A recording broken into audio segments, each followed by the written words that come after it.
The air was thick with the scent of lilies and false comfort. I stood a few paces back from the crowd at the cemetery, wearing a dark wool coat that did little to shield me from the chill seeping through my bones. The priest's words blurred into the background, something about legacy, eternal rest, and noble virtues. But I wasn't listening to any of that. My eyes were locked on the casket lowering into the ground, Howard Caldwell's casket. My father-in-law. My mentor. The only man in that family who ever saw more in me than just the guy who married his daughter. Sabrina stood at the front with her head slightly bowed, all draped in black and yet managing to look regal and untouchable. Her mother clutched her arm like a lifeline. There was no tear on Sabrina's face, not even a fake one for the cameras discreetly capturing the final goodbye. She was stone, beautiful and composed, like always. But when her gaze swept over the mourners and landed on me, I saw the steel behind her eyes.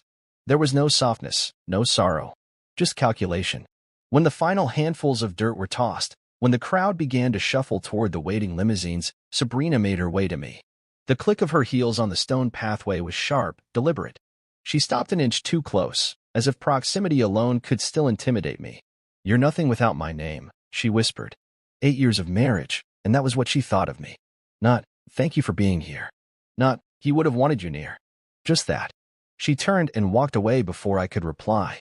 Not that I intended to. There was no point. Her mind was already made up, and her next move already in play. By the time we left the cemetery, the vultures had begun to circle. Whispers among the board members, condolence calls from people who'd avoided Howard for years, and lawyers doing what lawyers do best, circling the estate like it was fresh meat. I stayed silent. I gave Sabrina the space to mourn. Or rather, to pretend to. That night, she made it official. I returned home to find my keycard disabled and a courier waiting on the steps with 2 envelopes, one thick, the other thin. The thin one was from her lawyer. Immediate divorce proceedings, citing irreconcilable differences. The thick one was a notice of severance, termination from Caldwell Strategic Holdings. Restructuring after Howard's passing, they called it. A polite way of saying, "We've erased you." They moved fast. The next morning, my email accounts were deactivated. My access to the company systems blocked. And within a week, I started receiving calls, not for offers or condolences, but cold rejections. Headhunters who once begged for my attention now claimed I wasn't the right fit. Firms I'd helped grow refused to return my calls. I knew what this was. A blacklist. Sabrina's doing. Or rather, Sabrina and Trey. Trey Maddox. The smug former protege of Howard's who always hung around just a little too close, always tried just a little too hard. He was never talented, just present. He wasn't good, just loyal to whoever was in power. And now, conveniently, he had Sabrina. Together, they moved into the Caldwell estate, started hosting garden parties like the ink on Howard's death certificate had barely dried. The tabloids labeled them the new power couple. Friends told me I should fight back. Some said I should go public. Expose the betrayal. But I didn't shout. I didn't beg. I smiled. Because Howard hadn't just given me a seat at the table while he was alive, he had given me the tools to build my own table. Late at night, after Sabrina had gone to bed, Howard and I would talk. Not about sports or the weather, but about structure, strategy, power. I was his student, and the final lesson he left me wasn't in a will or a company memo. It was in knowledge. Before he died, Howard had handed me an old leather folder. Inside it were a series of documents, buried in a chain of shell corporations and offshore trusts, granting me control of something called Brantwell Holdings. "It doesn't look like much," he'd said, sipping his scotch that night. "But in the right hands, it's a kingdom." Sabrina thought she was burying me when she buried her father. But she had no idea. Howard didn't just leave me with memories. He left me with leverage. A ghost of an empire that could rise again, quietly, invisibly, and beneath the surface of everything she thought she owned. I wasn't done. I was just getting started. And I knew one thing for sure. The last laugh wouldn't come in a boardroom. It would come at a funeral. But not Howard's. I remember the first night Howard invited me into his study. Sabrina had already gone to bed, tired from one of her fundraising galas. The hallway lights had been dim, the silence in that mansion so complete that my footsteps echoed on the hardwood floors as I made my way toward the oak-paneled room. Howard was pouring himself a drink, nothing flashy, just a 2-finger pour of Glenfiddich into a heavy-bottomed glass. He gestured to the second seat by the fireplace without saying a word. I sat down, unsure of what to expect. "You know what a corporate veil is, Caleb?" he asked after a long silence. I nodded. On paper, yes. Howard turned to face me, one brow slightly raised, his expression somewhere between amusement and disappointment. Paper burns, he said. Let me show you how to write in fire. That was the beginning. Over the next 5 years, the study became our classroom. No chalkboards or lectures, just quiet strategy sessions where the language was money and the stakes were legacy. Howard never treated me like a son-in-law. He treated me like a student. And in that way, I loved him more than I'd ever dared to say. He saw in me what Sabrina never did, potential without pedigree. He didn't care where I came from, only that I paid attention. And I did. He taught me how to layer ownership so deeply that not even the IRS could find the sinner. He showed me how to use shell companies not just to protect assets, but to play offense, to acquire, isolate, and absorb competitors under different masks. He explained the difference between power and control. Power is flashy. Control is silent. Flash makes enemies. Silence makes money. Howard called it the art of invisibility. He had mapped out pathways to build empires without wearing a crown. The richest man in the room rarely signs the checks in his own name, he said once, sliding a folder toward me. You'll need this when the time comes. Inside that folder was the blueprint of Brantwell Holdings, a dormant company that hadn't made a move in over a decade, buried under 3 layers of shell corporations, with the controlling interest sitting in a blind trust based out of the Caymans. And with one signature, just a few weeks before his health took a nosedive, Howard transferred that interest to me. He didn't explain why at the time. Maybe he saw what Sabrina was becoming. Or maybe he always knew what she was. She was his daughter, after all, and Howard was nothing if not a man who planned for contingencies. I think, deep down, he hoped we'd make it work. But he wasn't betting on it. Don't use it unless you have to, he warned. But if you do, don't hesitate. After the funeral, I found myself back in that study. Sabrina hadn't changed a thing, probably because she didn't know where to begin. The place was still filled with the scent of leather and wood polish, and the bookshelves were exactly how Howard left them. His old ledger sat on the desk, open to a blank page.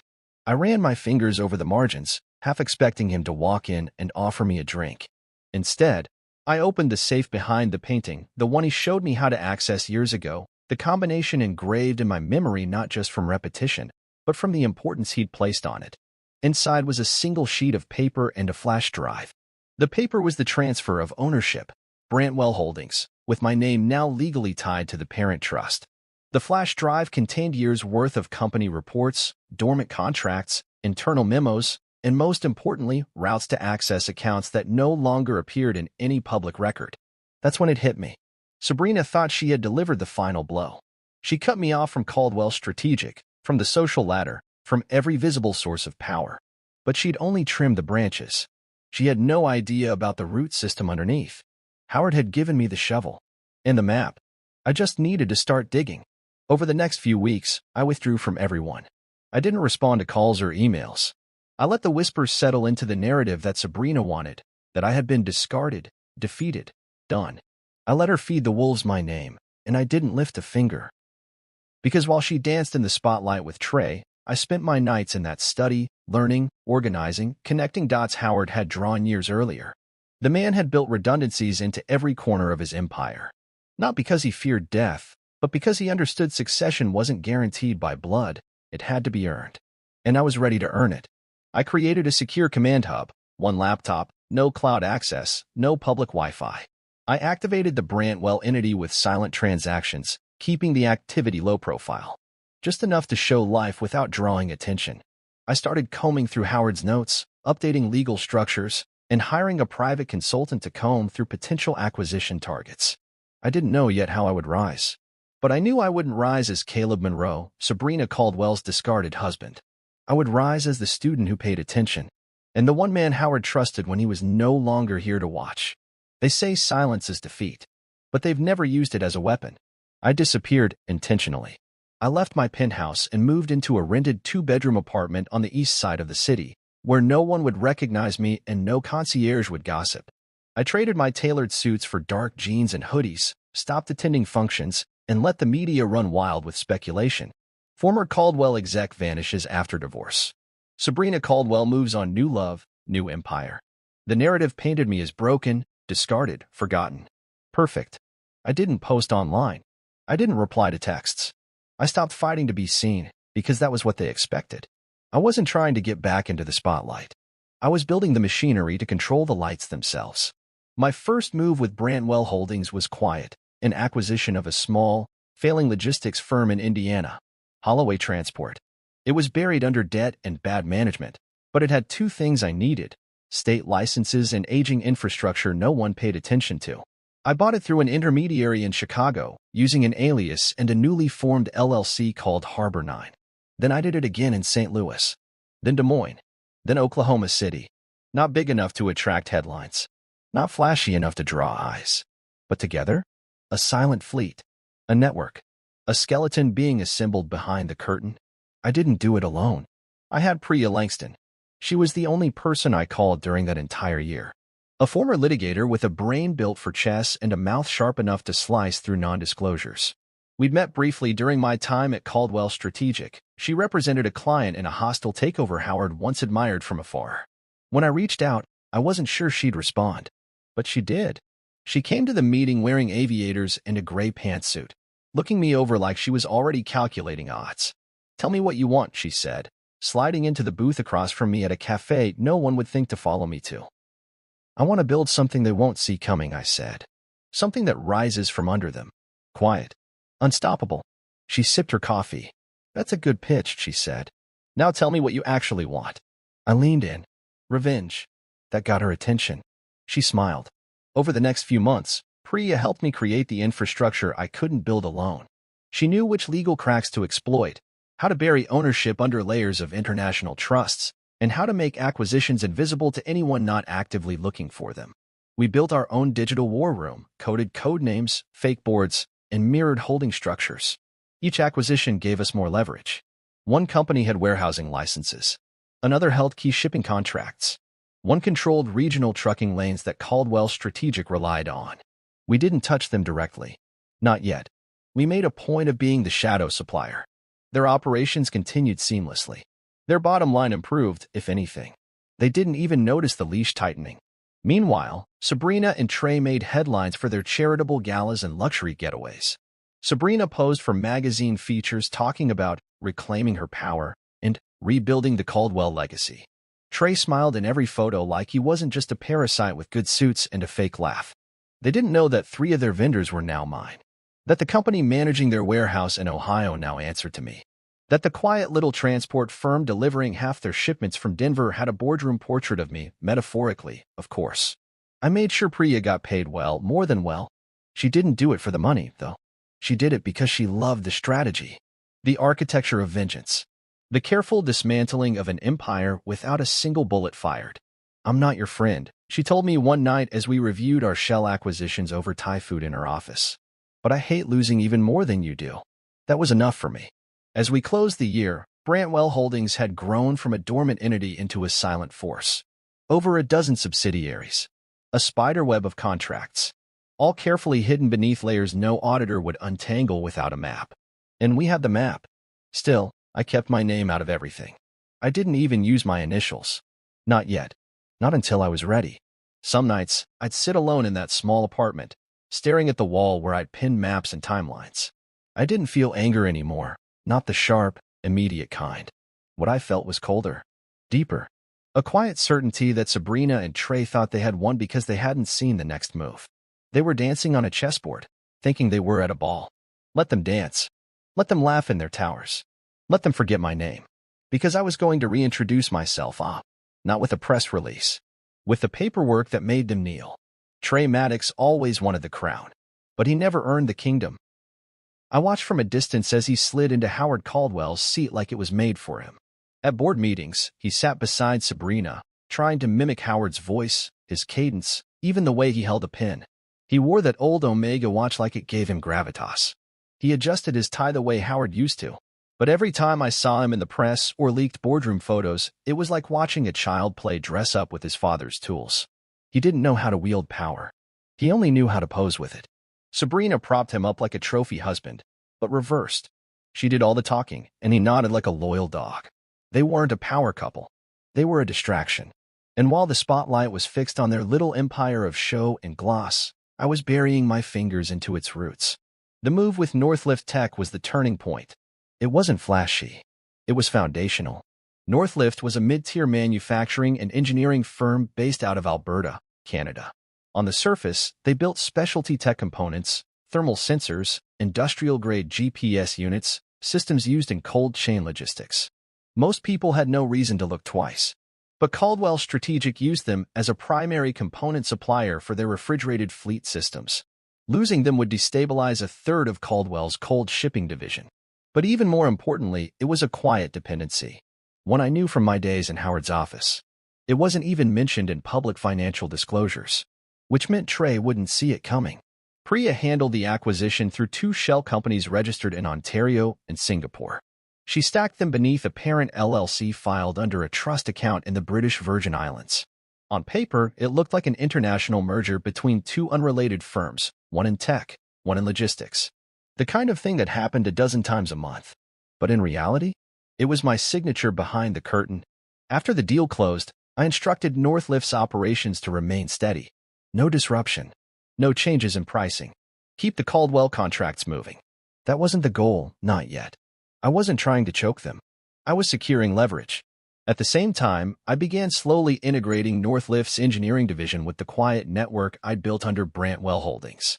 R&D centers, testing labs, private manufacturing spaces. I didn't need them to know I owned the machine. I just needed them to depend on it. Meanwhile, I watched Trey. I watched him laugh on podcasts, sitting beside Sabrina with his fake humility and his overused phrases. We're building a legacy of resilience. Innovation is the cornerstone of modern leadership. He sounded like he swallowed a PowerPoint presentation. Investors clapped because Sabrina still wore the Caldwell name. She was the real draw, the last piece of Howard's myth. But I knew something Trey didn't. She didn't respect him. Not like she respected Howard. Not even the way she used to respect me. He was a placeholder. A loud, charming distraction that bought her time and appearances. One evening, Priya sent me a file. Internal memos from Caldwell's procurement division. There had been a hiccup in one of the shipments from Northlift. Nothing major, a customs delay. But it caused a day-long disruption in a key delivery route. Sabrina had demanded a full review. Trey, according to the email thread, had shrugged it off and blamed the logistics manager. He doesn't know what he's doing, Priya said, setting her glass of wine on the desk beside her laptop. This is your opening. One more push, and the whole board starts asking questions. I leaned back, hands folded behind my head. Not yet. You want to break him? No. I replied, eyes on the screen. I want him to sit on the throne. I want him to believe it's his. And when the floor caves in, I want him to know I built the trap with his name on it. We ran simulations, stress tests on the supplier chain, financial models on what would happen if Northlift increased rates by 4%.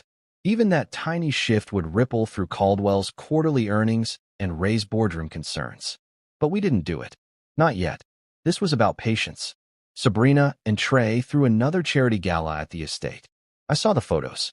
Sabrina in silver, Trey in a black tux, grinning like he was untouchable. One of the headlines read, Caldwell 2.0, the power duo that's redefining legacy. I laughed. They were so obsessed with Howard's legacy, they never noticed it had already been rewritten. His true heir wasn't the daughter clinging to his name or the golden retriever playing CEO beside her. It was me. Howard once said, real succession happens in silence. If they see it coming, it's too late. I didn't forget those words. I carved them into my planning. The board still thought Sabrina and Trey had everything under control. But every dependency I acquired, every contract I controlled, was one domino placed carefully in the line. And soon, one flick would be all it'd take. Trey Maddox was sitting on a hollow throne. He just hadn't heard the cracking wood beneath him yet. Priya Langston didn't just play chess, she designed the board. She and I met at a nondescript brownstone that served as one of our satellite offices. No signage, no directory. Just a keypad at the door and a rotating passcode only she and I knew.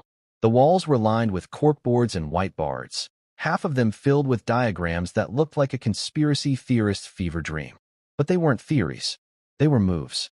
Calculated, surgical moves that would collapse Caldwell Strategic Holdings from the inside.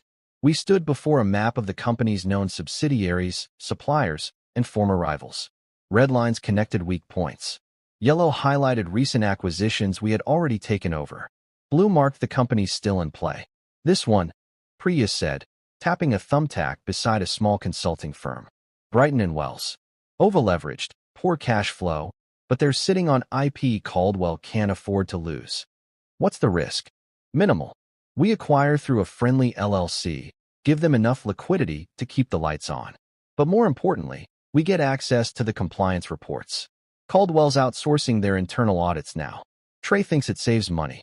It's our key to cracking them open. I smiled. You really do enjoy this. Priya turned to me, arms crossed. It's not about enjoyment. It's about control.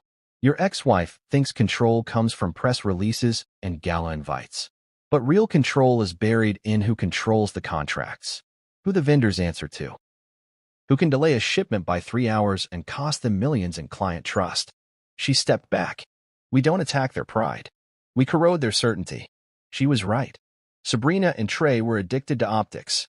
Their empire was built on the illusion of permanence. But illusions don't survive pressure. They shatter. We began our next wave of acquisitions that same month.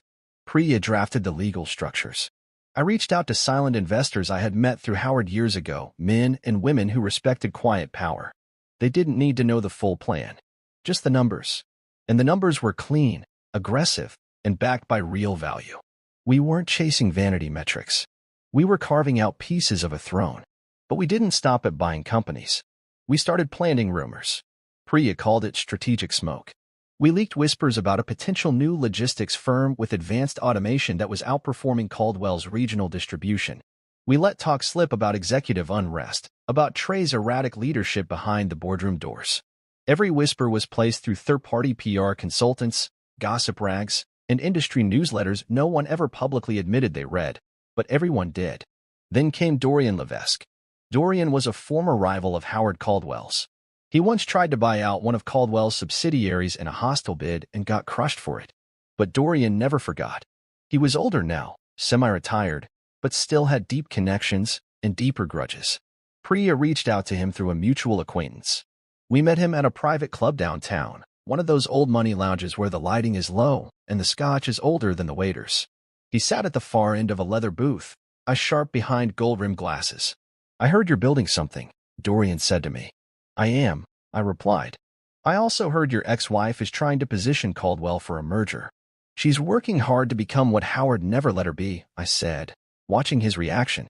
And she's using Trey Maddox to do it. He scoffed. That boy couldn't lead a lemonade stand. I nodded. Which is why I want to help you walk through the door they're building. Priya slid a folder across the table. Inside were summaries of our holdings, key suppliers Caldwell relied on, and a blueprint of our silent control. Dorian read through it with the intensity of a man reading an enemy's confession. You're already inside their walls, he murmured. Yes, Priya said calmly. And if you agree to move forward, we can set the terms of a merger where you take majority control. Sabrina and Trey won't see it until the final page. By then, the ink will be dry. He leaned back, tapping the folder. You want revenge? I didn't blink. I want structure. Dorian laughed. Same thing, these days. The handshake was the quiet kind. No witnesses. No photos. Just a nod, a smirk, and a shared understanding between men who had once been on opposite sides of a line and now stood shoulder to shoulder. Over the next 6 weeks, we engineered a dance. Dorian began publicly entertaining the idea of merging Levesque Global with Caldwell Strategic. Industry analysts fawned. Stocks fluttered. Sabrina and Trey saw it as their coronation. Every magazine, every pundit painted the picture they'd always wanted. A bold new era, a legacy evolved. What they didn't know, what they never bothered to ask, was who controlled the key assets making the merger possible. Priya made sure every detail was locked. The documents were ready. The leverage was secured. We were holding the keys to the kingdom. All that remained was watching them walk through the door we built. And when they did, it wouldn't be to take the throne. It would be to kneel before the man they left in the dirt. 2.5 years after Howard Caldwell's funeral, the press was calling it the merger of the decade. Sabrina's name was back on every magazine cover. Trey was giving keynote speeches at investor summits like he hadn't once been laughed out of boardrooms 5 years earlier. Caldwell Strategic Holdings and Levesque Global were about to unite, creating what they claimed would be the most formidable logistics and tech powerhouse in North America. I watched it all unfold from a quiet penthouse overlooking the harbor, paid for, of course, by one of Brantwell's most profitable subsidiaries. No one knew I owned it. Just like no one knew the signature asset holding the entire merger together, Axiom North, was mine. On the surface, Axiom North was a mid-sized supply chain analytics firm with proprietary software that integrated live shipment tracking with predictive AI models. But behind the shell companies and layered trusts, I had slowly transformed it into a cornerstone. Its tech had quietly become embedded across both Caldwell and Levesque's key distribution nodes. Warehousing, fleet diagnostics, customer integration, it all ran through Axiom's systems. They were the glue. And Sabrina needed that glue. The deal had been negotiated for months. Priya and I had prepared for it even longer. We let Axiom be acquired, on paper, by a Canadian firm backed by European investors. That firm was, of course, just another mask. A single domino in a chain I'd built painstakingly over the last 29 months. I didn't want credit. I wanted position. The terms of the merger were complex. Dorian Levesque had agreed to bring his equity to the table in exchange for a combined board, split evenly between both companies on the surface. What no one expected, however, was that buried in the fine print of the restructured shares, Axiom North held weighted voting rights, and a provision requiring unanimous consent from its board, which I now controlled, for any technology infrastructure changes across the new merged entity. In other words, Sabrina's dream deal couldn't close without me. Still, I said nothing. I watched the final press release go out. I watched Sabrina and Trey toast with champagne on a balcony filled with ivy and gold-trimmed ambition. I watched Dorian play his part, giving the media just enough smug assurance to keep them circling like hungry sharks. And when the official contract was signed, when Sabrina's pen inked what she thought was her elevation, I waited until the boardroom was filled with polished suits, camera crews, and smiling executives. Then Dorian stood. "I'd like to take a moment," he said, voice calm but commanding, "to acknowledge our new executive partner, Caleb Monroe." I walked in. The room changed. Sabrina's head whipped around, the blood draining from her face faster than the cameras could adjust. Trey blinked, confusion written across every smug line of his face. I wore a black suit, not flashy, just sharp. I didn't smile. I didn't speak. Dorian handed her a folder. "These are the ownership revisions and updated control disclosures," he said. She opened it with trembling fingers. Inside were the documents that outlined everything: the trail of acquisitions, the weighted shares, the offshore trusts, the controlling interest in Axiom North, the voting leverage. All of it, mine. She looked up at me. "What is this?" she hissed, too low for the microphones. "It's the structure," I said. "The one your father taught me to build." Trey leaned in, scanning the pages like a student realizing he had brought the wrong textbook to the final exam. "This is illegal," he muttered. "This has to be." "It's airtight," Priya said from the far end of the table. She leaned forward slightly, as if appearing from nowhere, her presence as lethal as a scalpel. "You're looking at the architecture of control, and the contract is already executed." The cameras didn't capture the silence that followed. They captured Sabrina's frozen smile. The press interpreted it as surprise. Some even wrote it off as a poised reaction to unexpected news. But I saw the truth behind her eyes. Rage. Panic. Realization. I didn't need to raise my voice. I didn't need to gloat. I just sat down at the table on the same side as Dorian and placed my pen beside the final pages. "This merger required 3 things," I said, voice even: capital, infrastructure, and leverage. Sabrina narrowed her eyes. "You were nothing 2 years ago." I nodded. "Because I let you believe that." Trey shifted uncomfortably. He had no script for this. No quip. No out. He looked at Sabrina like a drowning man realizing the lifeguard never learned how to swim. From that moment on, I wasn't the discarded ex-husband. I was the executive partner, the controlling interest, the name in the footnotes they hadn't read. The boardroom didn't applaud. They didn't gasp. These were powerful people. They knew what this meant. They knew the real deal had just been made. And Sabrina? She was no longer the queen. She was just a guest at a table she no longer owned. The moment Sabrina heard my name in that boardroom, Caleb Monroe, she stopped breathing. Not literally, of course. But I saw the stutter in her chest, the flicker in her eyes that betrayed her. She was recalculating, processing, drowning. She looked at me as though I had risen from a grave she buried me in with her own manicured hands. But I didn't gloat. I didn't speak again. I let Dorian handle the show. Dorian, to his credit, was the perfect conductor. He outlined the new board structure calmly, as if he were reading off a brunch menu, not rewriting the future of a billion-dollar empire. When he reached my name, he didn't embellish.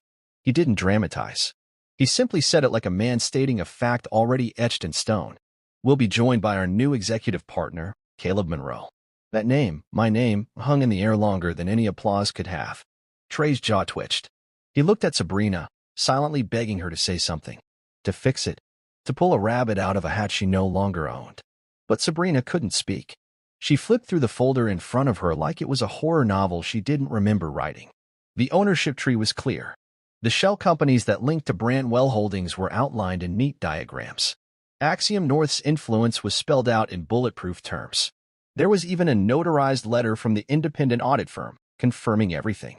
And at the very bottom of it all, my signature. Caleb Monroe. The man she thought she'd erased. Sabrina looked at me again, this time like she didn't recognize me at all. Like I was a ghost that had come back not for closure, but for dominion. How she whispered, almost to herself.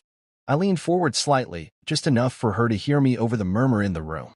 Howard taught me to build in silence. She flinched at her father's name.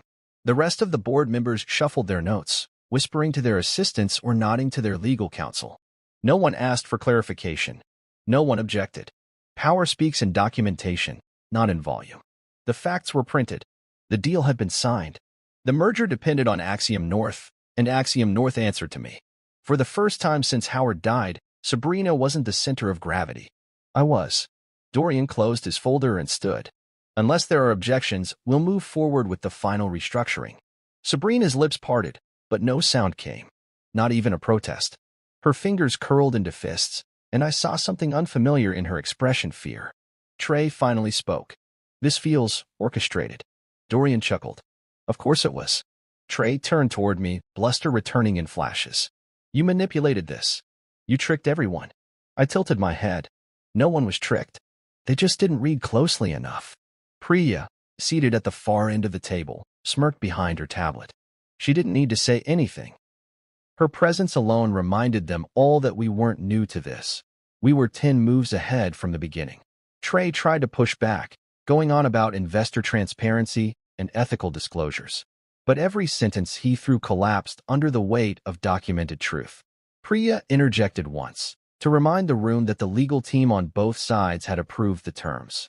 Nothing illegal, nothing hidden, just unseen. The boardroom began to accept it. Slowly, resigned, adjusting. Sabrina, though she couldn't. She stood abruptly, heels scraping the polished floor. Her chair tipped slightly behind her, caught by one of the assistants before it could fall. Everyone turned to look, but she wasn't performing. She was unraveling. This isn't over, she said to me, voice low and venomous. I stood as well, meeting her eye. It never started, I said. Not really. You were so busy building an empire with Trey that you didn't realize I was building one under you. I will bury you for this. You tried. It didn't work. She opened her mouth again, but stopped when Trey placed a hand on her arm. Not support, caution. He was already calculating what staying by her side would cost him now. That was when it hit her. Not the betrayal, not the power shift, but the loneliness. For all her control, Sabrina had no one left willing to stand beside her when the winds turned cold. And I had every piece of leverage she thought she destroyed.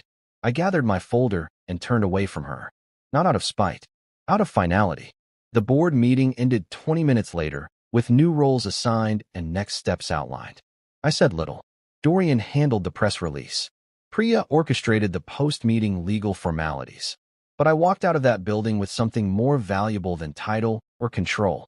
I walked out with her silence, and the knowledge that I hadn't just stepped back into the world they tried to push me out of. I'd rewritten the rules altogether. Sabrina requested the meeting through a one-line email. We need to talk. Just you and me. No assistants. No lawyers. No Trey. That alone told me everything. She was desperate. I chose the place carefully, a neutral space downtown, private, no surveillance, no press. A second-floor conference room in a leased co-working space. Glass walls, soundproofed. Clean. Impersonal. I arrived early, sat at the head of the long walnut table, and waited. She walked in 10 minutes late wearing black, always black, but today, it didn't make her look powerful. It made her look small. She carried no bag, no files. Just fury. Her eyes were sharp, but they didn't gleam the way they used to. I'd seen her angry before, but this was different. This wasn't anger. This was Collapse, dressed in pearls. You used him, she said without sitting down. Your father? I asked. No. I listened to him. You orchestrated this entire thing to embarrass me. No, I said quietly. I orchestrated it to protect what he built.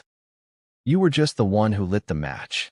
She sat down hard in the chair across from me. Her eyes flickered toward the door as if she might still walk out. But she didn't. Are you going to take everything? She asked. I leaned forward, slowly pulling a folded piece of paper from the folder in front of me. I slid it across the table. She didn't open it right away. I let her sit in the tension. That's a copy of the document your father signed, I said. He left it in the vault behind his study wall. The one you never knew about. She opened it. Her fingers trembled. I watched her eyes scan the signature at the bottom. Howard's unmistakable cursive. The date was clear, 3 weeks before he died. This is manipulation. No, this is structure. He didn't trust Trey. He didn't trust that you'd choose legacy over ego. So he gave me a failsafe. She looked up, blinking hard. You think this makes you righteous? I think it makes me ready. She stood again, too fast, pacing now. Do you know what they're saying about me? That I lost control. That I was outmaneuvered by my ex-husband. That I didn't even see it coming. You didn't, I said, with no apology in my tone. She turned sharply. You think they'll respect you? You think you'll get to keep this without blood on your hands? I didn't flinch. I reached into the folder and pulled out another set of documents. These weren't for leverage. They were a choice. You have 2 options, Sabrina, I said, sliding the second folder across the table. Option 1. You step down quietly. You keep your severance. Your name stays intact. You'll walk away with dignity, and no one will ever see the audits. Her face went pale. What audits? I tapped the folder. 3 years of financial inconsistencies. Embezzlement.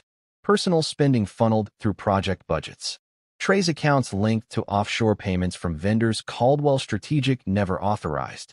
You think just because I left, I stopped watching? She reached for the folder but stopped halfway, as if touching it would make it real. Option 2, I continued, is that I take this public. Every dime, every signature. I send it to the board, to the IRS, to the media. You'll be forced out in disgrace, and they'll tear your legacy apart one headline at a time. She swallowed hard. Her fingers gripped the edge of the table, knuckles white. Why are you doing this? Because I asked you to love me, I said, and you gave me exile. Because I gave your father loyalty, and you gave his legacy to a fool. Because I walked away quietly, and you followed me with fire. For a moment, the room was dead silent. Just her breathing, tight and uneven. Do you want revenge that badly? She asked softly. I shook my head. I already got it. This is mercy. She sank into the chair, spine curved now. Not defeated, but finally aware that the game was over. What happens to Trey? She asked. I don't care, I said. But you should.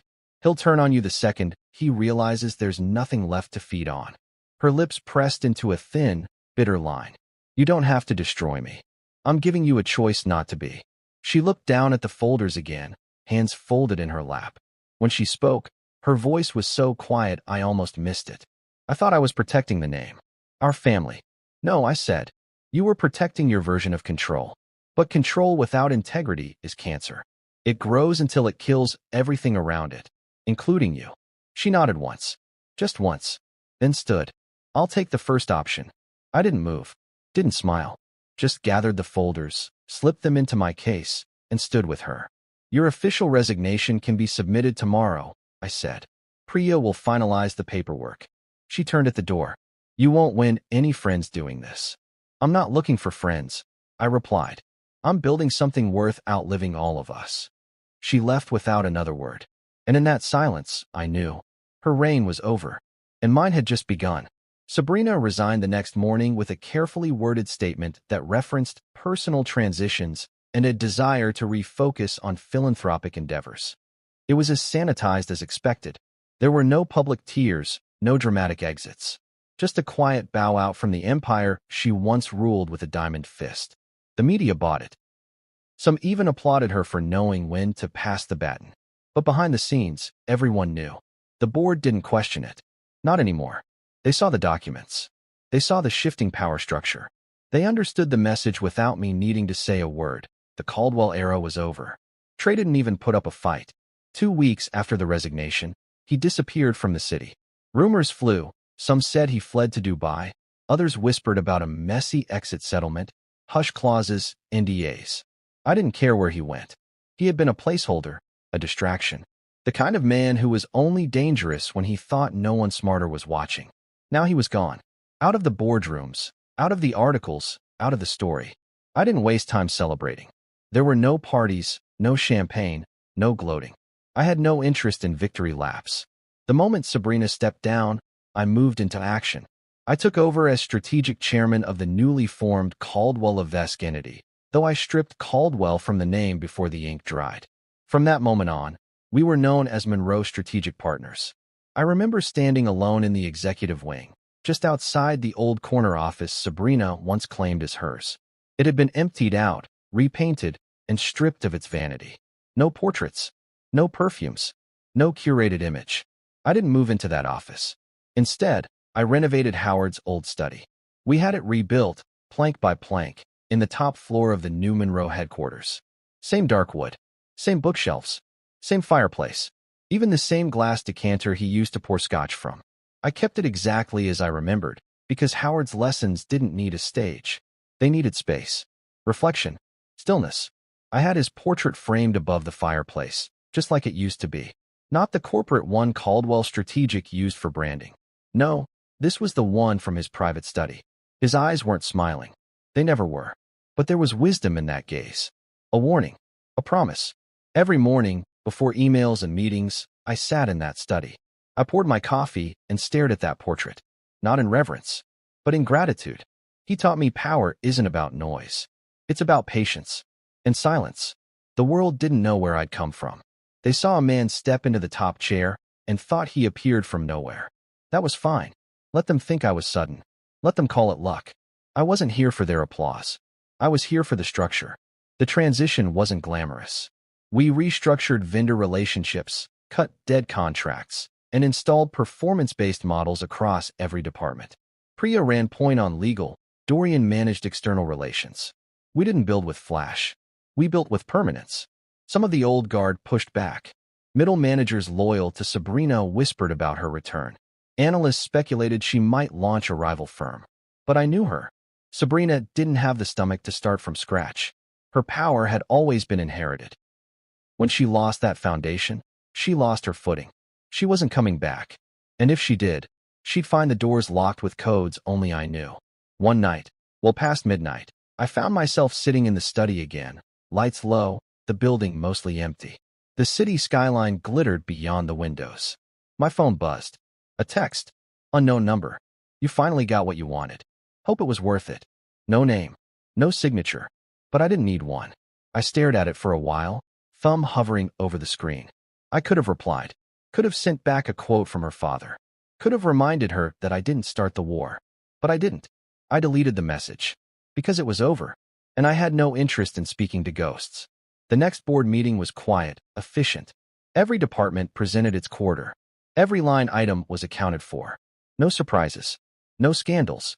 For the first time in years, the company felt stable. Afterward, one of the newer board members pulled me aside. You built this fast, he said, half in admiration, half in caution. But how long can it hold? I looked him square in the eye. As long as I keep it quiet. Because that's what they never understood, Sabrina, Trey, even some of Howard's old allies. Noise draws enemies. Silence builds kingdoms. And I hadn't clawed my way back to the top to play the same game they did. I had rewritten the rules. And now, every decision, every asset, every board vote, it all echoed with one truth they couldn't erase. The man they tried to break now owned the name they used to wear like armor. And I carried it without needing their approval. People still talk about that funeral. They don't remember what was said or who cried the loudest. They don't remember which cousin gave the eulogy or which string quartet played Ave Maria. They remember that Sabrina Caldwell showed up in black silk and sunglasses, standing over her father's grave like a queen mourning a fallen empire.